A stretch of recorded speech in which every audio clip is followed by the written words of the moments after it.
জনপ্রিয় পাকিস্তানি শিল্পী আয়মা বেগ প্রথমবারের মতো বাংলাদেশে গান গাইলেন। রুল দ্য রোড শিরোনামের কনসার্টে গান পরিবেশন করেন তিনি। ওয়ান ট্রু সাউন্ড ব্যানারে কনসার্টের আয়োজন করে ইয়ামাহা মিউজিক বাংলাদেশ। তার আগে একই মঞ্চে জমকালো নাচ পরিবেশন করে ইগল ডান্স গ্রুপ।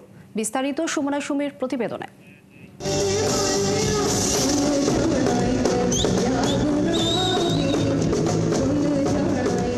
শুক্রবার রাত 9:30টায় রাজধানীর ইন্টারন্যাশনাল কনভেনশন সেন্টারে গান পরিবেশন করতে মঞ্চে ওঠেন আয়মা বেগ।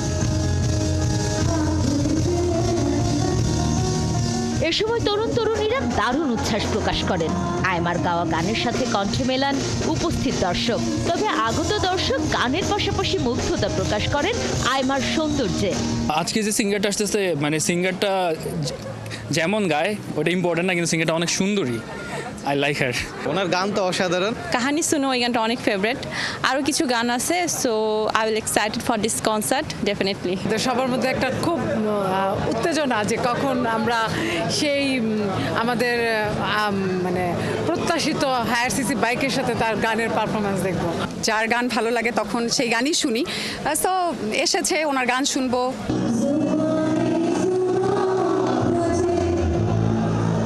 গান পরিবেশনের ফাঁকে ভক্তের কাছে বাংলা শেখার কথা বলেন আয়মা।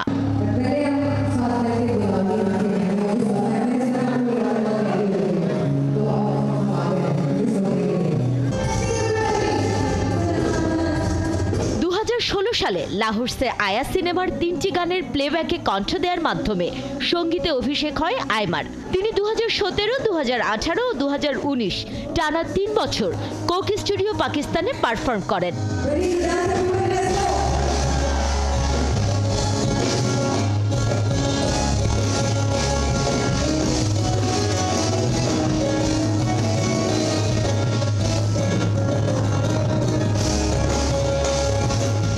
ঢাকার সঙ্গীত প্রেমীদের জন্য আয়মা বেগের উপস্থিতি বিশেষ মুহূর্ত হয়ে থাকবে।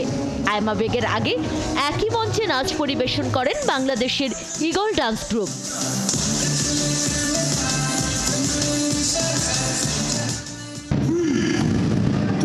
তবে এর আগে রুল দ্য রোড অনুষ্ঠানে এসসিআই মোটরস লঞ্চ করে জাপানি কোম্পানি ইয়ামাহার 250 সিসির ইয়ামাহা FZ25 মডেলের মোটরসাইকেল।